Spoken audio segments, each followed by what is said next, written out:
Ten môj osobný bankár je brutálny profesionál, som s ním extrémne spokojný.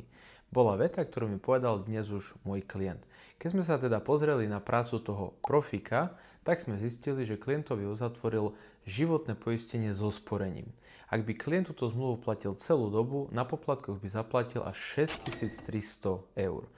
Zapamätaj si, nikdy nespor cez poistenie, je to tá najväčšia chyba. Investície s 10-ročným horizontom, priemerné zhodnotenie 3,2%.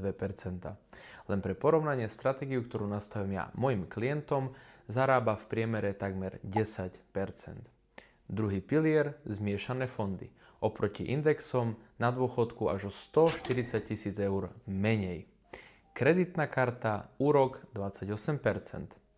Musím povedať, že je to fakt profesionál. Ak máš aj ty svojho osobného bankára, tak jeho práca určite vyzerá nejako takto.